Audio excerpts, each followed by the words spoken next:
Hello everybody, welcome to another Making Monday Lovable video. Today I thought that I will give the title of this video a little bit maybe of a provocative subtone, and I wanted to share some thoughts that I have around that topic. And the topic is basically this typical saying, the customer is king, and is it actually really true? And this, I thought to talk about this because recently certain things happened and I talked with different people. And I also, one of them was my mantra meditation teacher, Elizabeth. And yes, I do talk business with her sometimes as well. And then I had this exercise to write down my thoughts on a specific topic for 44 minutes.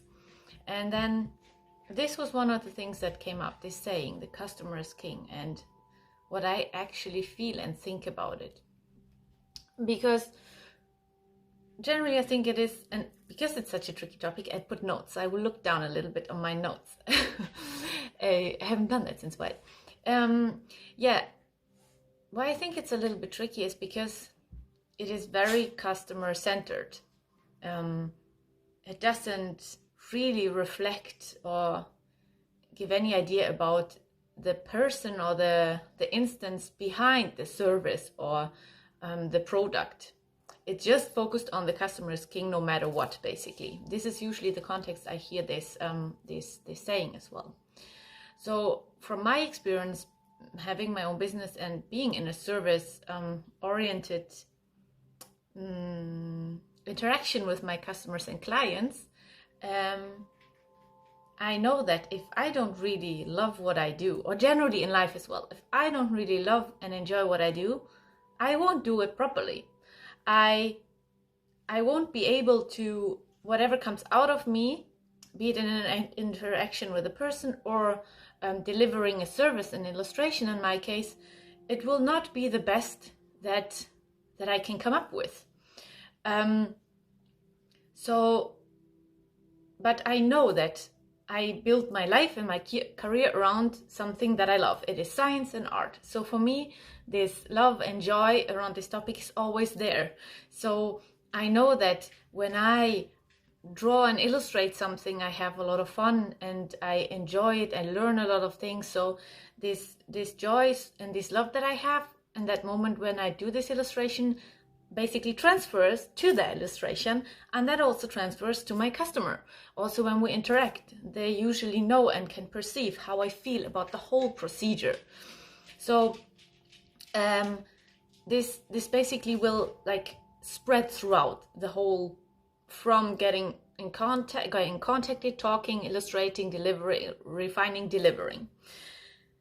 But if I don't like something, then I will feel bad. I won't, I feel remorse, I will feel dislike. And that will also spread. My feeling will spread to the actions I do, to the final outcome that I do. And then the customer will not get what they are supposed to get, what the best thing that they deserve. And recently, actually, it was the first time that I didn't have to, but I declined a customer. And was a big deal for me, huge deal, because while we were talking, they were describing what they were doing, what they needed help with in the form of an illustration. Immediately something came up in my body, like this feeling, okay, no, I can't do that. I don't actually support the potential outcome of this or whoever can be targeted. And I had this feeling like deep inside of my body, and immediately it popped up.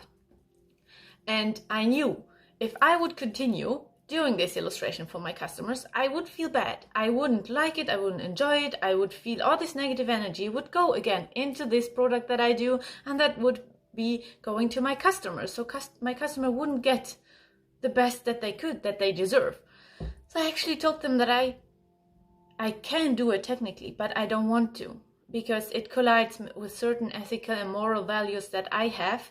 And if I would do it, I couldn't possibly guarantee them that I could deliver what they what they need. In theory, in the technical aspects, I could, but everything else around it did not align. And they respected this. It was not a problem at all. Afterwards, I was shivering.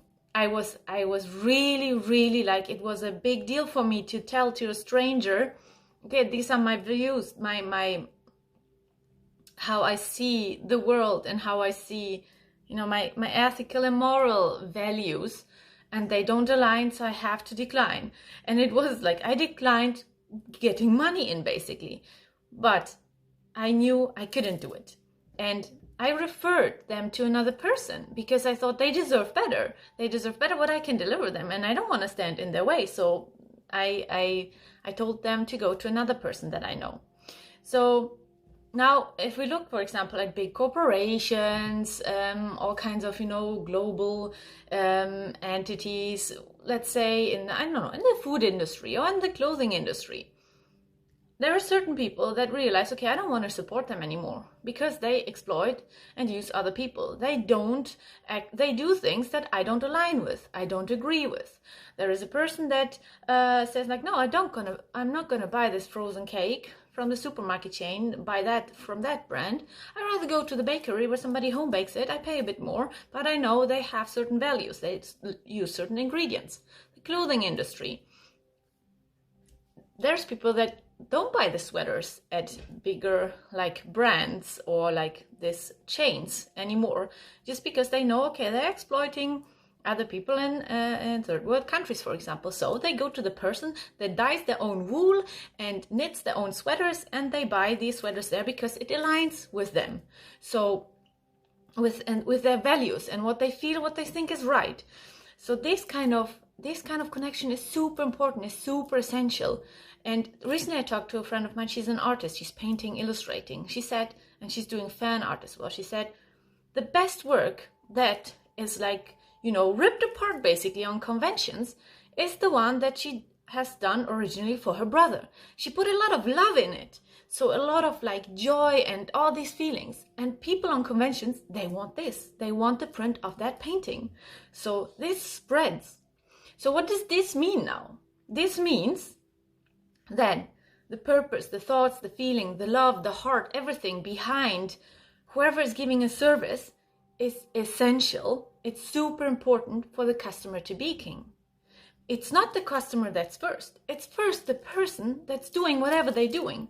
So in my case, first, I need to take care of myself. I need to know what I want, what I truly thrive in, what I love, what I enjoy doing. And only then from this, filled cup, I can, fill other cups, or I can like spread this to others. Only then I can make sure that my customer actually is king or queen or whatever. And I can give them all the best they want. It's the same in the airplane. First you put the air oxygen mask on yourself and then on your kid. You need to first make sure that you are good, that you're fine, that everything is okay with you, that everything is aligned, that you do everything that you want with your heart, with all the love and the joy that you have. And then comes the customer.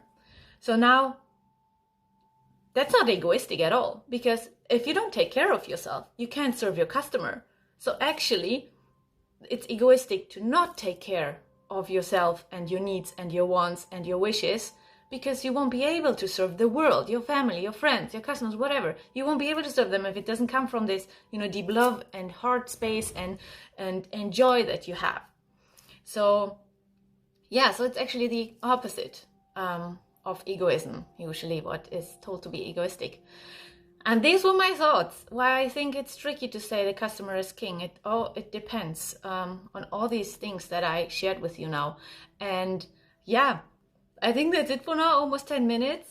Feel free to tell me how you feel about this, if that resonates or not, or what is your experience actually. I think this is a super interesting topic. And yeah, I hope that was of value for some of you. And then I wish you a nice Monday and a great week, and talk to you next time again. Bye bye.